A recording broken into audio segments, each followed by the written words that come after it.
transtornado. É o que se ouve hoje nas redes sociais, rádio, na maioria deles, televisão. Está lá um evangelho transtornado. Um evangelho que não declara que Jesus Cristo é o Pai. Vamos lá. Nesse capítulo que eu apresentei, João 8, verso 12, nós temos aqui Jesus falando, declarando dele mesmo: eu sou a luz do mundo, quem me segue não andará em treva. Quando você pega esse mesmo livro de João, capítulo 12, e o verso 36, Jesus declara que nós somos filhos da luz. Nós somos seus filhos. Aleluia. Jesus é a luz, e ele acaba de dizer que nós somos filhos da luz. Mas não para aí, não paralisa por aí. Vou te apresentar aqui inúmeras referências para você entender. Por exemplo, quando você pega a sua Bíblia, lá em 2 Coríntios 3:17, Jesus é apresentado por Paulo como Espírito. O Senhor é o Espírito. Quando você pega agora João 3 e o verso 8, Jesus disse que nós somos filhos do Espírito. Se Ele é o Espírito e nós somos filhos do Espírito, a conclusão que temos é que somos filhos de Jesus. Aleluia. Porque Ele é o Espírito. Quando você pega a sua Bíblia, em João capítulo 11 e o verso 25, Jesus declara: eu sou a ressurreição e a vida. Quando você vai para Lucas capítulo 20, o verso 36, Jesus diz que nós somos filhos da ressurreição. Para o bom entendedor, ele está dizendo: vocês são meus filhos, né? Quando você pega o livro de Ezequiel 44, o versículo 2, você vai se deparar com o Deus Jeová, o Deus de Israel, entrando pela porta de Jerusalém, e aquela porta seria fechada como ela foi. Você não pode ficar na internet. Hoje, essa porta por onde Jesus passou, montado no jumento, está literalmente fechada. E eles construíram um cemitério bem na frente. Pode buscar na internet, você vai ver lá. Aqui no livro de Ezequiel está dizendo que Deus Jeová passou por aquela porta. Ela seria fechada, ninguém mais passaria por ela, porque o Deus Jeová havia passado por ela. E o Deus Jeová aqui que passou por ela foi Jesus. Só que para mim declarar que Jesus é o Deus Jeová, o Pai, lá em 1 Coríntios capítulo 12, o versículo de número 3, na parte B do versículo, Paulo diz que eu posso sim declarar que Jesus é o Senhor, mas só se o Espírito estiver comigo. É pelo Espírito que se faz essa declaração. Então, olhando para as verdades, para a palavra de Deus, e olhando para esse evangelho que está sendo anunciado hoje, eles não declaram que Jesus é o Pai. Que tremendo, né? Eles não declaram que Jesus é o Pai. E dentro dessas referências que eu já mostrei para os irmãos, aqui são comprovações bíblicas de que Jesus é o Pai. Quem estuda teologia, estuda, por exemplo, a teologia exegética, que segundo eles fala que é interpretadora das Escrituras, lá na teologia exegética, fala o seguinte, que 3 referências da Bíblia é uma doutrina, é uma regra de Deus. E aqui nós temos essas bases todas que eu já apresentei para vocês, mostrando que Jesus é o Pai. Agora vamos ver de onde a Bíblia começa apontando Jesus como Pai. Primeiro você vai ver 1 Coríntios 8, e o verso 6. Paulo disse que há um só Deus, Pai. Ali não tem o I. Pode ver na sua Bíblia, não tem o I. Um só Deus, Pai. Efésios 4 e 6, fala, tem um easy, né? Deus e Pai. Aqui é onde eles querem enterrar a gente, por causa desse I que tem aí. Mas já em 1 Coríntios 8, versículo 6, está escrito: há um só Deus, Pai. Não tem o I. 1 Coríntios 8, verso 6. Um só Deus, Pai. Se o nome Deus quer dizer Pai, significa dizer que Jesus é Deus, Jesus é o Pai. Porque segundo Pedro, capítulo 1, versículo 1, lá está escrito que Jesus é o nosso Deus e Salvador. A palavra Deus quer dizer Pai, de acordo com o texto que eu apresentei. Agora vamos ver a Bíblia já apontando Jesus como Pai lá para trás, lá no Velho Testamento. Vamos lá. Isaías 9, versículo 6. Jesus já é apresentado como Pai da eternidade. Pai de quem que eu disse? Da eternidade. A eternidade chega para Jesus e toma benção. Benção, papai. A eternidade, né? Vamos agora para Isaías 63 e verso 16. A nação de Israel clamava ao Senhor chamando de Pai. Quem é esse Senhor que Israel chamava de Pai?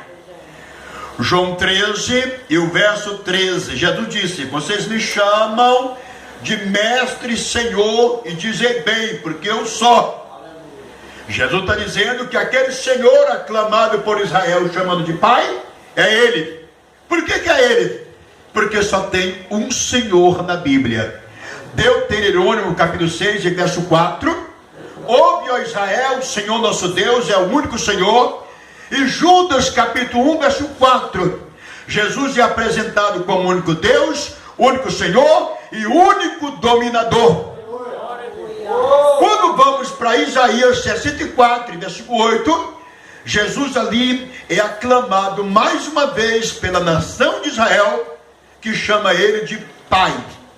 Quando vamos para Lucas capítulo 13, do 25 ao 26, Jesus é apresentado como pai de família. Quando vamos para João capítulo 14, e o verso 7, 8 e 9, Jesus é apresentado como pai, o pai que os discípulos não conheciam.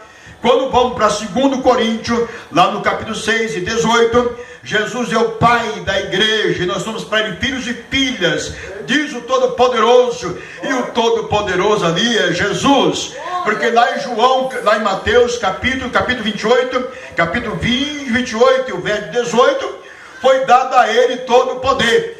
E lá no Apocalipse, capítulo 1, versículo 8, está escrito que ele é, o que era e o que há de vir, o Todo-Poderoso. Jesus é o Pai. E quando vamos agora para 2 Tessalonicenses, capítulo 2, e verso 16, está escrito, e Paulo foi quem escreveu, quem falou. Ele diz que o próprio Jesus é o nosso Deus e Pai. Aleluia. Glória a Deus. E termina por aí? Não termina por aí. Nós temos 1 João, lá no capítulo 2, e o verso 13, que as crianças já conheciam Jesus como Pai. E nós temos o Apocalipse 21 e o verso 7, quando Jesus é o Pai dos vencedores. Aleluia. Só que entendeu, diz glória a Deus. Glória a Deus. Maravilha. Aleluia. Só que esse Pai apresentado na Bíblia é ignorado pelos filósofos, pelos teólogos, pelas pessoas, na sua maioria. Aí eu quero gritar no culto, mas não dá. Porque isso é angustiante. Isso é terrível. Quando você pega o Apocalipse 12 e versículo 7, você vai se deparar com uma guerra, aonde o diabo avermelhado, com rabo enorme, com asas de morcego, jogando fogo pela boca, é um dragão, lutando agora contra os anjos de Deus e contra o arcanjo Miguel, mas não prevaleceu. Descendo para o versículo 9, você vai ler e você vai ver que esse diabo engana todo mundo.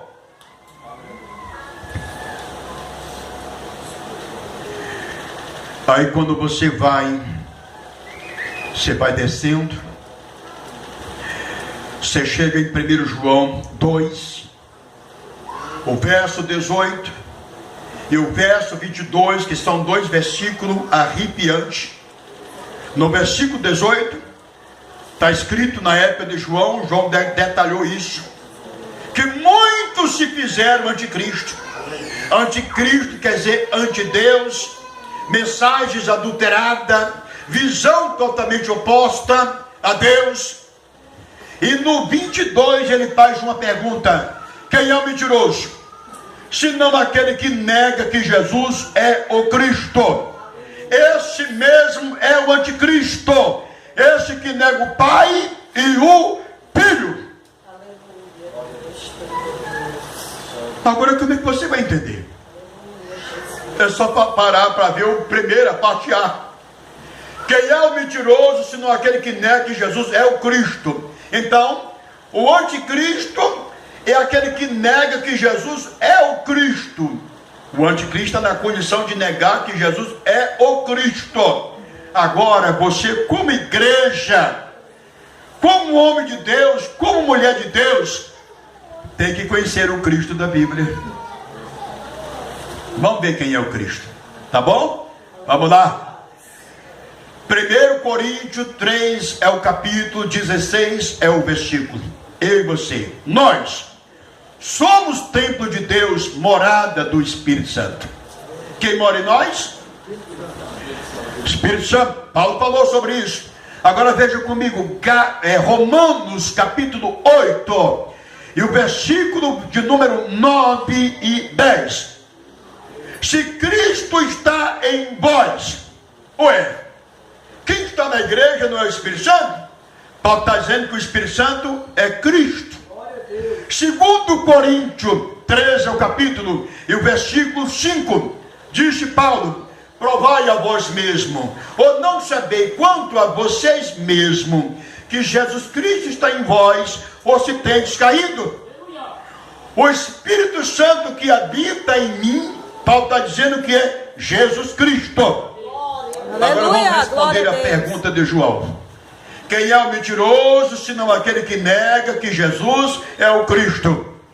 Se o Cristo na Bíblia, Paulo está dizendo que é o Espírito Santo, então, como entender? O mentiroso é aquele que não declara que Jesus é o Espírito Santo. Pronto, está respondida a pergunta. Irmão, 90% dos que se dizem pregadores do Evangelho brigam dizendo que Jesus não é o Espírito Santo que veio em carne. Jesus é a segunda pessoa, o Espírito Santo é a terceira pessoa, e eles dão murro, e eles batem, dizem palavrão, fazem crítica, fazendo essas afirmações. João está dizendo que os tais são anticristo. O anticristo está em declarar que Jesus não é o Espírito Santo. Quem declara que Jesus não é o Espírito Santo está negando o Pai e está negando o Filho. Negando o Pai. Quem é o Pai? João 3, verso 8. O vento sopra onde quer e ouve a sua voz. Não sabemos de onde vem nem para onde vai. Assim é todo aquele que é nascido do Espírito. O Pai é o Espírito. Quem é o Filho? Jesus disse: o Pai a ninguém julga, mas deu o Filho todo juiz. Depois Jesus fala: eu não julgo. Para o bom entendedor está dizendo: eu sou o Pai, eu não julgo. Minhas palavras hão de julgar no último dia. Então o Filho aqui é a palavra, é o verbo. Aleluia. Aleluia, glória a Deus. Negar Pai e Filho é negar a divindade de Jesus e a humanidade dele. Quando alguém diz Jesus não é o Espírito Santo, esse tal pregador está dizendo, está negando a divindade de Deus. E ao declarar que ele não é o Espírito Santo que veio em carne, está negando a humanidade. Então aqui nós temos a parte divina de Jesus. Ele é o Espírito Santo. E nós temos a parte humana. O Espírito Santo se fez carne. Pronto, está aqui. Aleluia, Deus. Aí você vai entender perfeitamente Atos dos Apóstolos, capítulo 20 e o verso 28. Que nós somos a igreja que Deus, que é Espírito, comprou com o seu próprio sangue. Aleluia. Glória a Deus. Bendito é teu santo nome, Senhor. Você me vê pregando isso aqui, você acha coisa tão simples, né? Aleluia. Você não imagina a quantidade de pessoas que são anticristo, de acordo com a visão de João Evangelista. Se o anticristo, ou se anticristo, está em declarar que Jesus não é o Cristo, e se o Cristo é o Espírito Santo que habita em nós, isso significa dizer que todos aqueles que declaram que Jesus não é o Espírito Santo, são anticristo. Estão sentados no púlpito das igrejas. São pastores, são filósofos, são teólogos, são homens que têm bacharelado. E tem mais. O avanço deles contra a igreja do Senhor, contra a igreja que prega o único Deus, cujo nome é Jesus, é assustador. Vocês pegam a revista deles, está lá. Eles botam pesado. Na internet é pesado. Nós somos tratados de seita, de enganador, de mentiroso, tão somente porque declaramos que Jesus Cristo é o Pai. Parece brincadeira, né? Mas não é brincadeira. E eu gravei uma mensagem ontem, mas o diácono Jardel, e eu disse que são poucos os cristãos que dão a cara a tapa. Declarar que Jesus é o único Deus é dar a cara a tapa. Pode se preparar. Pode se preparar porque vem. Se você abrir a sua boca, seja na internet, seja no rádio, seja na televisão, afirmando que Jesus é o único Deus, pode ter certeza que você acabou de assanhar. Não é o cupim não ofende, só destrói madeira, mas um marimbondo daquele chapéu. Aleluia. Vem coisa pesada, mas pesada. Por quê? Aleluia. Porque esses homens construíram palácio, religião, igrejas enormes, em cima de uma mensagem totalmente mundana, totalmente fora do Evangelho. Construíram, tão muito longe, correram muito, subiram um prédio e não querem derrubar o prédio para começar do zero. E há 10 anos atrás, enquanto eu orava a Deus, eu tive uma visão interessante. Eu me vi com um picareto na mão. Comigo tinham 2 pessoas do meu lado direito, mas o papai não permitiu que eu visse o rosto deles. E nós 3 estávamos quebrando aquele concreto. Era uma quadra enorme, o puro concreto. E a nossa missão era quebrar o concreto. E o sol muito quente em cima de nós, o sol descia. E eu me lembro que eu pegava aquele picareta, que eu tacava com tanta força naquele concreto. E eu vou dizer uma coisa para os irmãos, nem feria o concreto. Quando eu terminei de ver aquilo ali, eu entrei no plano da oração de novo para perguntar a Deus o que significava. E escute o que foi que Deus me falou. Que aquele concreto representava coração de pessoas. Eles olham para a Bíblia. Eu vou te apresentar uma referência que uma criança entende. Pronto. Mateus 1:18. Antes de Maria coabitar com José, achou-se grávida, está escrito, grávida do Espírito Santo. Aqui não haveria nenhuma necessidade de alguém perguntar ou estudar para entender, porque já está dizendo grávida, e aquele que gera é pai. Aleluia. Mas eles pegam o Espírito Santo que gerou seu filho e declaram que o Espírito Santo é a terceira pessoa. Eles olham para a referência, olham para a Bíblia, descendo para o versículo 20, o anjo faz uma afirmativa. O anjo disse: olha, João, não teme receber Maria por tua mulher, José, né? Porque o que está nela é do Espírito Santo. Mas eles olham, dá uma olhadinha e não se droga. Isso se chama coração pedrificado. Agora te coloca no meu lugar. É fácil pregar unicidade? Pegar uma marreta no meio do sol e bater num concreto que não... Nós temos um irmão conosco, um filho meu na fé. Depois de 3 anos me ouvindo pregando, toda noite, eu gritando nos ouvidos dele, toda noite o diácono Eduardo, com 3 anos, ele levantou a mão no meio da multidão e disse: pastor, hoje caiu a ficha. 3 anos, me ouvindo falar, pregar sobre Jesus, com todas as referências que em cada culto a gente apresenta. 3 anos foi que caiu a ficha dele. Tem alguém aí com a ficha pendurada aqui? Creia. João capítulo 1 e o verso 1 e o verso 14. No princípio era o verbo estava com Deus e o verbo era Deus.